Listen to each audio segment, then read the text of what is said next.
Hey there folks, this is GreenXI welcoming you to the Green Vlog. Today is the 29th of March 2022. So today, I want to do an unboxing because I know what's coming and I've been looking forward to it for a while. So I thought, let's go for it. There are two things in here, or there should be. I hope there are. So, let's grab my scissors and let's hope for the best. I'm not cutting away from me, I'm not cutting towards me. I got the best of both worlds with people who say that. Oh, the sellotape is always so awkward on these boxes, isn't it? I've actually got a week off work, so I've got time to do this sort of stuff again, which is nice. Okay, here we go. Number 1. A new Switch controller, Switch Pro controller. I say Pro. Does it constitute as a Pro? Not quite. But it's got everything I want from it, and the design is what I went for, because honestly, I don't play the Switch that often, and purely because I don't like the official controllers. I don't like the proper Pro, the black one, and I don't like the Joy-Cons. The buttons are too small and everything just feels wrong. So I got one that looks really nice in hopes that it encourages me to play more, and I love Zelda. Zelda is my series from Nintendo. I like a few series from Nintendo. Zelda, Mario Kart, Smash Bros, Pikmin. They're probably all the... Yeah, and Luigi's Mansion, but that's still Mario, right? Okay. So, what I'm going to be doing is playing on the Switch today, probably. After this now, I'm going to probably record some Skies of Arcadia, because we're coming towards the end of that now, which is quite nice, because it's been a long going series, and I would like to move on to a new project at some point.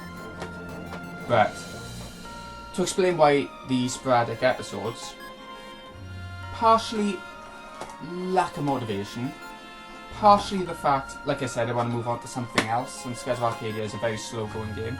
I love the game, don't get me wrong, but it needs a boost option for sure, for loading into battles, for spell animations, for the ship battles especially.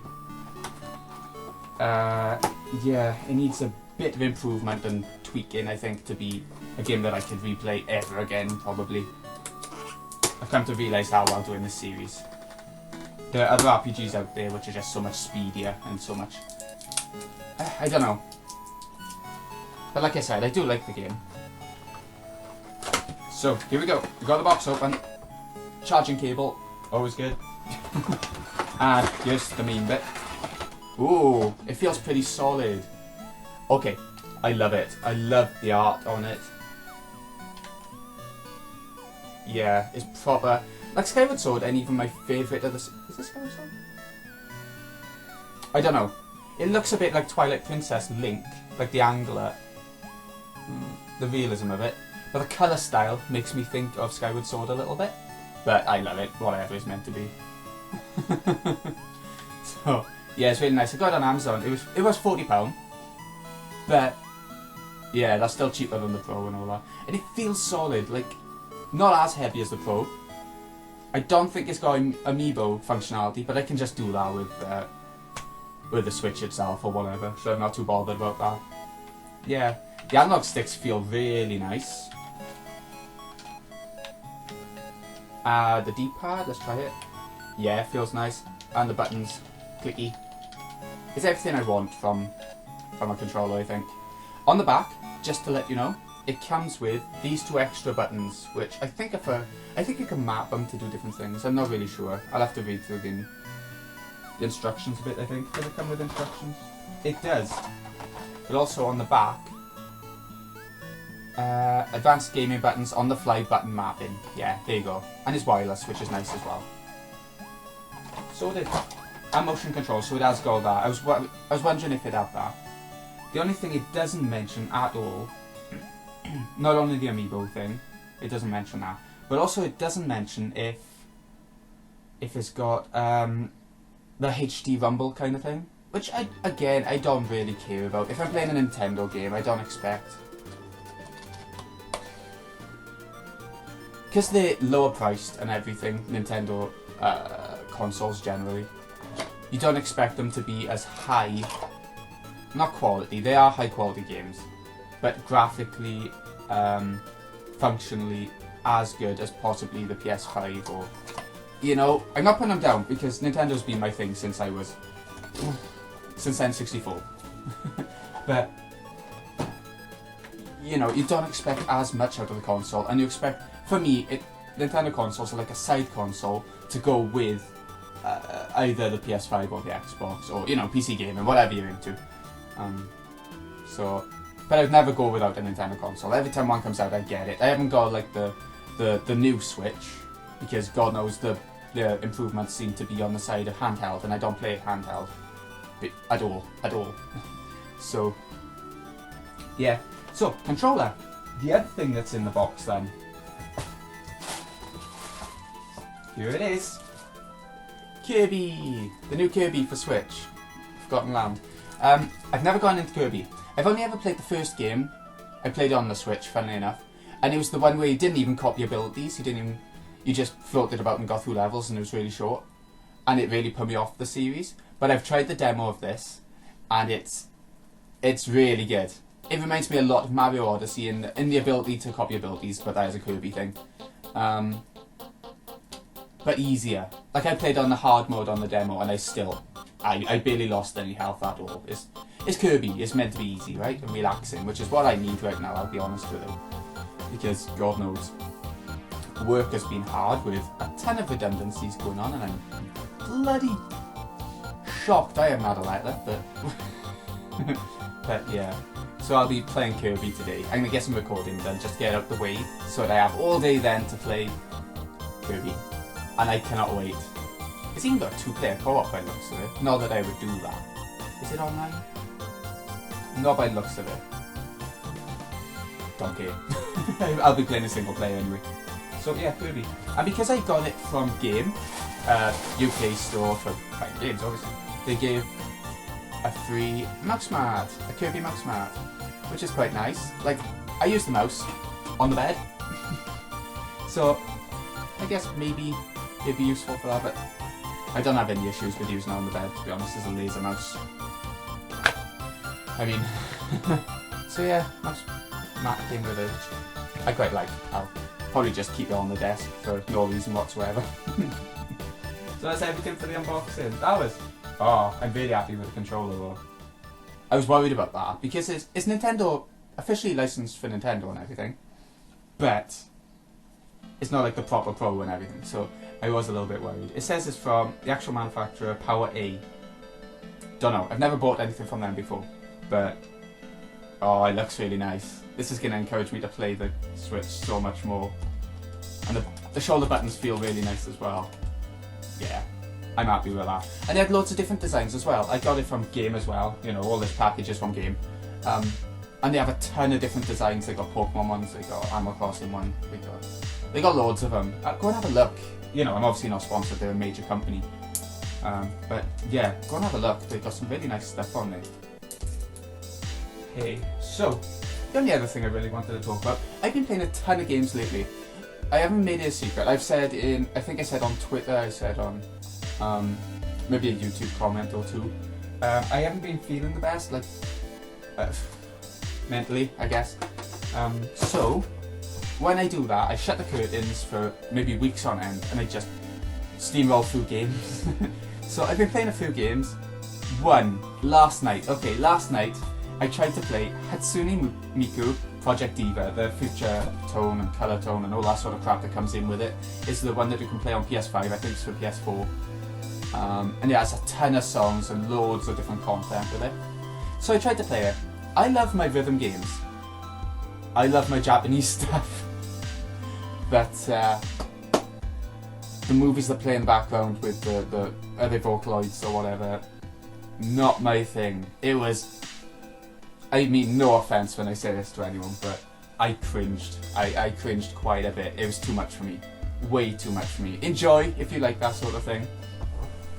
I do like some Vocaloid stuff. It's just that... I like some Vocaloid stuff. I like the Halloween ones, the Trick or Treat. I like the Alice in Wonderland vibe one. I like the Leak Spin one. But no, I can't deal with some of them because I played through like the first 10 to 15 songs, and for the most part, they all just sounded so similar. I don't understand what they're singing about in Japanese, so that might be part of it. But they just sounded so similar. You got a lot of songs, but what's the point if the only difference is the movies in the background? I don't know. I did enjoy the gameplay, to be fair, but it was very similar to a lot of sort of music rhythm games. So I don't know. I don't think I'm that into it, so I got rid of it. Yeah, I didn't play it for. I played it for like maybe an hour, and that was about it. It was addictive. Don't get me wrong. I could have just kept on all night playing, but no, I wouldn't want to pick it up again. I don't think. So there's that. I also got disappointed by something else yesterday I tried to start, and that's the PS5 version of Overcooked. I went onto it, and I found out that it's just like, it's Overcooked 1 and Overcooked 2, chucked into a package from the PS4 days, and with some stages added to it. I was expecting a whole new, brand new game. If you don't know Overcooked, it's like, how can I explain it? You're actually cooking and giving out meals. There's loads of mobile games like it and things like that. So you're cooking, you're putting food in saucepans and stuff with timers and all that sort of stuff, and then you're giving the right meals to what's required by the customers. So it's, it's pretty basic. We've seen it a million times, but Overcooked does it perfectly, and it's really good. But I was just expecting a whole new game, and it just wasn't. So I might play through it co-op with someone one day, but it's not a game I'll go for all the trophies for again when I played all the first one on PS4, so yeah, I wouldn't replay it unless it's co-op, I don't think. But it's really good. Go and buy it if you haven't played those games, for sure. It's amazing. And when the PS5 first came out, I think it was one of the first Plus games that came out for free, so that probably explains it. It just wasn't a new game, essentially. Okay, I'm in the middle of playing Steins Gate. If you don't know this. Okay, if you don't know this. It's a visual novel where it's about this scientist who's really shit at inventing stuff. He's made a few things that are just really ridiculous and crap. But he accidentally comes across a microwave that can time travel, that lets him send messages into the future. I'm only about halfway through him. I finished chapter 5 and I stopped for a bit to have a break, because it's a big old visual novel. And yeah, I don't want to spoil anything story-wise, because these games are all about the story. And this is purely about the story. You have little bits of gameplay where you're choosing what to say back in text messages, that sort of thing. But that's about it. You don't move around, you don't, it's purely visual novel. And it's good. It's just, I got an issue with this one as well, and I'm being so negative about the games I'm playing. It's very repetitive in these first 5 chapters. It repeats the science of things, which I don't even know if it's right or not. I never go into that sort of thing. But it just repeats itself a lot. They sat around in the lab playing around with a microwave for about 3 chapters, and little bits of other things come along, different characters.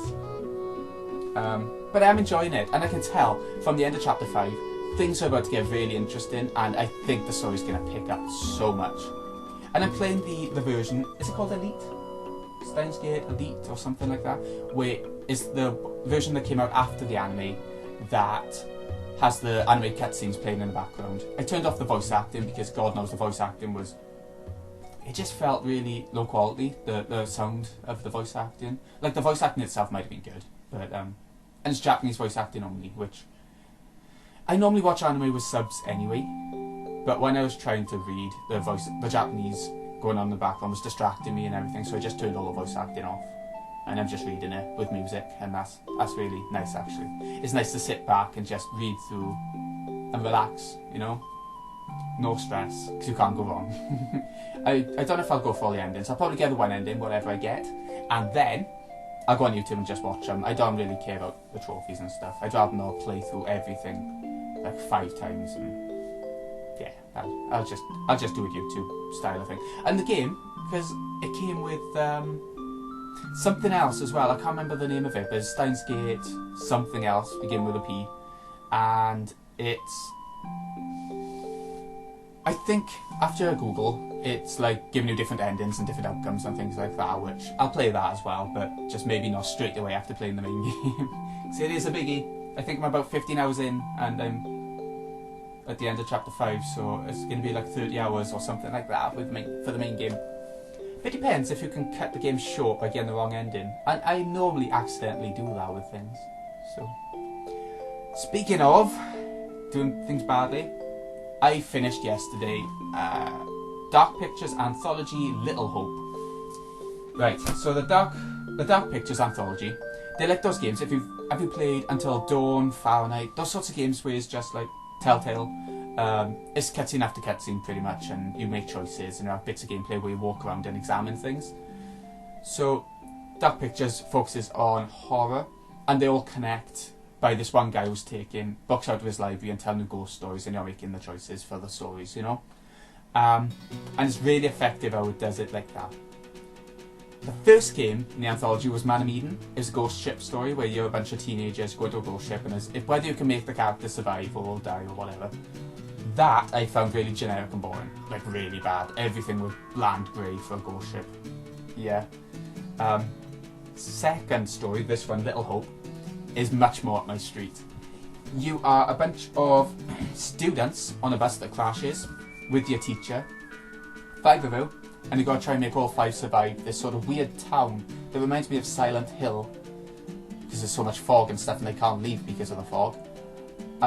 Combined with Silent Hill combined with I don't know what else to describe it as, but it's like it's all sorcery, witchcraft, like back in the 1600s, and these people, I can't spoil too much about this because it's another story-based game, but it's witchcraft, and it's how these five people survive the sort of hauntings going on through Little Hope, the town. And yeah, it's really good. It does get a bit repetitive with the walking through along the roads and the fog bits. It's quite slow, but I enjoyed this one a lot more than Man of Eden. I don't think it's perfect. I don't think it's up there with Until Dawn, but it's good. Yeah. Next up, so I will be playing the next one in the Dark Pictures Anthology, House of Ashes. I don't have a clue about that one. There was a trailer at the end of Little Hope. Something to do with maybe some sort of sandy area and some underground tomb or something like that. I don't really know, but I'll get around to that eventually. I'll have a break though. And there's another one coming out this year actually. I don't know what it's called. But that'll be 4 of them. They're selling by the seams of it. Next game, Alan Wake, the Remastered for PS5. So I finished that the other day, and I played it back on the Xbox 360. Alan Wake is a third-person shooter, which is a mixture of, again, Silent Hill meets Stephen King. There are a lot of Stephen King references in it. There's a lot of mentions of, this guy is going to come through the door with an axe, like The Shining, kind of thing. And it mentions Jack Nicholson in that bit as well. And it's got loads of little references, and it's really good. The story is about this guy, he's an author, and he goes back to the town of Bright Falls in order to... Well, his wife died. It's no spoiler, it's at the start, it's very start. And he goes back there. Yeah, I don't spoil too much. But it's like these guys, it's like this presence, this dark presence in the lake of Bright Falls, which anyone creative that goes near, music, author, whatever, he's an author, the things come true. So he's writing a story and it's coming true around him, kind of thing, and it's a horror. So it's good. Again, bit of repetitiveness with the gameplay loop. It doesn't change things up very much. But it's a good gameplay loop and it's addictive. Instead of just shooting enemies as a third-person shooter, you shine your torch on them until they sort of become not visible, because they're visible anyway, but they become more solid, I guess, and then you can shoot them a couple of times and they'll go down. So it's a goodie. I recommend it, and it's a remaster, so it's going to be cheap. I don't know if it's on the PSN, so I assume it is. I got it physically. Actually, I can show you now. Here we go. Alan Wake Remastered, and it is very good. I love it. They brought the remaster out, and they've added into this, interestingly, QR codes around the place in hidden little bits that you can scan with your phone through, and it'll give you a YouTube video of a trailer of the second game. I think is a trailer. Probably. Because the second game's coming out. Get in there. The second game's coming out next year sometime, so that's what they've re-released it for, I think. Oh, I can't wait, because the concept of Alan Wake is really good. And I need to play Control as well, I think, before Alan Wake 2, which is in the same sort of town, the same universe as each other. It's actually Alan Wake DLC for Control and things like that. So I'm going to have to play that. I like the look of it, and I got it for free on PS Plus a long time ago. So there's no reason why I shouldn't try it. So I'll be going for that. Next up. Okay. I told her I like Japanese stuff, and this game is about as Japanese as it gets. Katamari Damacy Reroll, the PS4 version of Katamari, Remaster, all that sort of stuff. New cutscenes.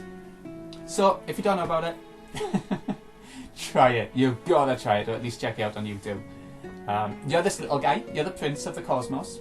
You have a ball to start the stage up, and you have to roll up things around Earth, people, animals, everything else, until you get bigger. Your ball gets bigger and bigger, and then eventually, towards the end of the game, you roll up a planet, kind of thing, or near enough a planet. It's really fun. Just avert your eyes from the king of the cosmos. He's this giant guy, and he has got a massive bulge, and a nose. It's definitely a Japanese game. We'll just end it there. I think the music's incredible. Like, oh my god, listen to the soundtrack. It's incredible. A bit weird. You can expect it. Go for it. I loved it. I love that game so much. And it's only a short game as well. It's like one of those games where it's arcadey in the style of like you keep replaying to beat your score, but you also need to play through the game. Just do basically well enough to get through the game and get to the credits, but there's a lot more to it. It's an easy plat as well. Except for maybe one trophy, which I didn't get. You have to roll up one of everything, and I'm not sure if I could ever have the awareness to know which ones I've rolled up and which ones I haven't. So, there we go. Okay, before that, I played through and finished Yakuza 0. Right, it's the only Yakuza game I've played. I started it like 2 years ago or something like that, but I dropped it thinking I didn't like the gameplay. I didn't like the side quests and the running around the city, because I don't like those sorts of open world, GTA style city exploration things. Except for Spider-Man, somehow that was okay. Anyway, yeah, so I just played through Yakuza 0, skipping everything, getting through it all easily enough without getting all the extra money and stuff to upgrade yourself.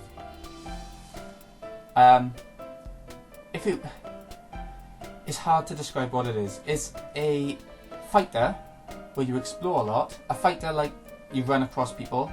It feels a bit like an RPG sometimes, where you have random encounters with guys that just randomly pop up on the map and you fight. They feel like random encounters. A lot of the story is typical Yakuza stuff. You've got two different characters, different chapters based on them, and they're just trying to survive the Yakuza onslaught and being a part of Yakuza at some points. And it's really good story. It's a really good story. Loads of really great cinematics. It's just I had to get through the gameplay as quickly as possible just to get to that point.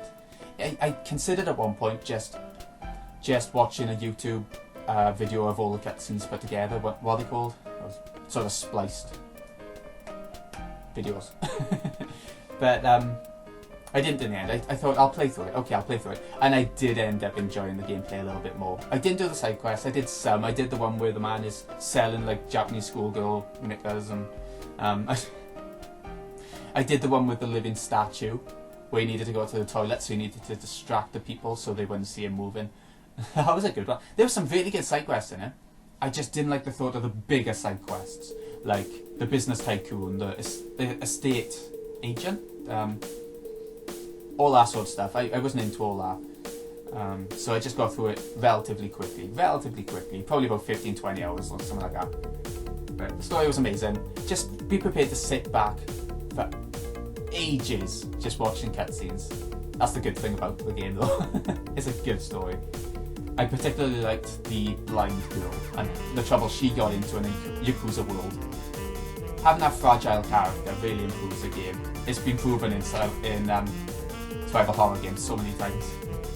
Okay, next. I'll be playing Yakuza 1 sometime, just not yet. You need a break from all those cutscenes, you know. Next up, Undertale. Okay. I gotta be careful here, because I know everyone's a fan of this game. I'm not. I found it, you know, it was short, so I was good. That was definitely a plus. I don't know why I didn't like it. I just didn't find that any single aspect was particularly great. Like the characters and the dialogue was funny enough. It wasn't laugh out loud funny. I just found it okay. I don't know why it had so much attention. But that's me. The music's good. Yeah, the music is good. But again, nothing I'd go back and listen to outside of the game. Like it's a lot of games, I'll go outside of the game and listen to it in the car, or, you know, while I'm driving. But this isn't one of those. Like a lot of Zeldas and Final Fantasies, I'll do that with. But I don't know. It's just me apparently, because it's popular as hell. I went through, first time, right, okay, I went through playing the pacifist route where I didn't kill anything. I thought, I know from all of the talk around the internet that this is a game where you have a couple of different endings. I'll go the pacifist route first and try and avoid killing anything.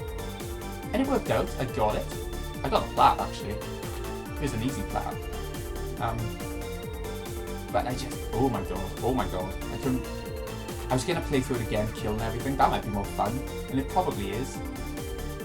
So I might do that sometime, but as it stands right now, I don't understand. Okay, let's move on. 13 Sentinels Aegis Rim. I love this. I might have spoken to you about this before. I love this game. It's like a visual novel with lots of sort of decision making, lots of walking around, and there's gameplay elements to it. You fight in like big mecha sort of robots, and you do tower defense sort of style gameplay, but with a difference. It's interesting, it's unique. This whole game has incredible artwork, like diorama style, where you're like 2D things running around a background kind of thing. Think Paper Mario, I guess, something like that. Anyway, it looks stunning. The lighting they use is amazing. It reminds me of Octopath Traveler or Triangle Strategy, where it just looks so good. And the music is stunning, like really good, really nice. Yeah, I can't think of much negative about it. I did get a little bit lost with the story, because it's a time travel story, and you jump around between the 13 different characters as different chapters unlock as you progress with other characters. You know, you're sort of locked in story. You do have choices, and you do have some degree of openness in the order of playing through the story, reading the story, but it's very, you're bound as well. You can't go too far with one character, or it'll be spoilers, I guess. It was, I can't recommend it enough. There's a Switch version coming out soon, which has like, I think it's like a deluxe edition or whatever they're calling it. Yeah, go for it. Definitely try it. It's a long game. It is a long game. For a visual novel, it can be a bit much sometimes, but I think I played through it all in one go, so it was a lot. Yeah, really good. Okay, Shady Part of Me. Now this is an interesting one. This is one that I don't think has got much attention anyway. It's a digital game on PSN, possibly other places, probably Steam. It feels like a Steamy game. So, it's one of those adventure sort of puzzlers where you're going around just trying to do light puzzles, light and shadow, pushing things, pulling things so that you can jump around and move throughout various obstacles, and you get hurt in the light. But you do have two characters. One character moves around in the shadow, another character moves around in like the foreground, the main character, and it's a lot to do with depression. Her depression. She's obviously had some mental help, and that's where the two character thing is coming into play. And the way it tells the story is really nice, and it's pretty short. And I really enjoyed this game. The music's really nice as well. I recommend it a lot. I played a couple of these sorts of light and shadow sort of adventure puzzler games, and this is one of my favourites for sure. Don't expect huge budget. It's not a huge budget game, but it's nice. It's just a quick game to really play through and just enjoy. Yeah, Alice in Wonderland vibes at some points. It does come up at some point, I think. Yeah. Okay, another sort of indie-ish game. Death's Door. I've heard this being talked about a lot, and there's a reason why it got awards, and there's a reason why it's really well liked. It's oh, okay, how do you describe it? It's sort of Zelda-like. You are a crow, or a raven, and you are hired by the Grim Reaper sort of organisation, which goes and collects souls, brings them from the real world, and brings them back into the sort of death world. Only it goes wrong for you at the very start. And I won't say any more about the story like that, but it's really good. Like I said, sort of 2D Zelda-ish, but very different as well. It's more hack and slashy, less... I don't know how else to describe it. Have a look on YouTube and see what you can find about it. Get a sort of gameplay reaction trailer or something like that. And yeah, enjoy it, because it's a goodie. It's one of my favourite games of the year. It's early in the year, but yeah, go and check it out. It's good. Next up, the Coma 2. Ah, right. I never played the Coma 1. I finished this game. This is another one that I played on PSN. It's a survival horror, where it's 2D. You're going left and right all the time. You get key items that you use in other places to make progress. You find notes around the place. You are constantly stalked by these characters, and you gotta hide. But it's not like in Haunting Ground, where you spend like 10 minutes hidden and you're just waiting and waiting and waiting. They go away pretty quick. And I normally don't like those sorts of things where you're waiting, hiding in my survival horrors. But yeah, it's done well in this one. It's speedy enough. And it's short again, and oh my god, it's so good. It's Korean. It's a Korean horror, so if that explains anything, it's very school-based with students, but they do go outside of the school a lot. That's only the first area, I think. First area, I'd like to say. Go for that one. It's creepy. It is really bloody creepy and tense. I was surprised how much I got creeped out by it. Yeah. And lastly, I played Last Day of June. Okay, this is a relatively unknown one, I think. I got it on offer on PSN. PS4, I think. But I played on PS5. Groundhog Day style story. Somebody dies. You are then trying to save her by going back in time, and stopping the actions from happening that caused her death. So, it's all about that story-wise. And it's short, really short game. It's not too complicated with the puzzle, sort of walking around puzzliness of it. It's not too bad. Like, the town is pretty small. Like, I get confused with that sort of thing, but I didn't get too confused with this. So, it's, the art style is really nice. It's really sunny, it's really autumny. I think that's the word for it, autumny. Oranges, reds, yellows. And the music's nice and relaxing. It's just a nice chilled game that I would recommend going back to. So yeah, that's about everything I've been doing. I have been reading as well. Last Day of June, I got this for Christmas from a friend. Let the Right One In. If you've heard of the movie, is it Let Me In, or is that called Let the Right One In? Because it's a Swedish version and an American version. This was written by a Swedish author. What's his name? Don't make me pronounce it. John Ajvidi Lindqvist. I tried. But Let the Right One In. Vampire, essentially. It's one vampire. And it's a relationship between a little boy, I think he's like 13, and the vampire who looks about 13 but is actually about 200 years old. She's a girl. And it's about a murderer that's going around. There's different elements to it, and it's really interesting. I've read about nearly 200 pages in about 3 days. That and me. When I read a book, I normally read a chapter a day and, you know, cut myself out from it, not burn myself out that way. But oh my god, it's a really good story. I recommend it so much. I want to watch the film after this, probably the American film. And if I like that enough, maybe I'll go back and watch the Swedish one. They're meant to be very different, so. But both really good. Both really well received. So that's what I'm reading now. I'm also reading, like, I got a big, I think I showed it in the Christmas vlog. Hold on. I got a big Sherlock Holmes collection book, which is really nice. I've read the first story, A Study in Scarlet. That was interesting, how they formatted that. There were 2 parts. First part, you know, typical murder going on. Sherlock and Watson meet up. They've never met before. They live together now. It's the origin story of them, as well as the second part is like, how do I describe it? Different story, different characters, but they connect into the main murder towards the end of the second part, and it was really well done. Anyway, I'm going to go and record a bit of Skies of Arcadia and then play some Kirby. So, this has been Greeny XI. Hope you've enjoyed. See you again in a bit.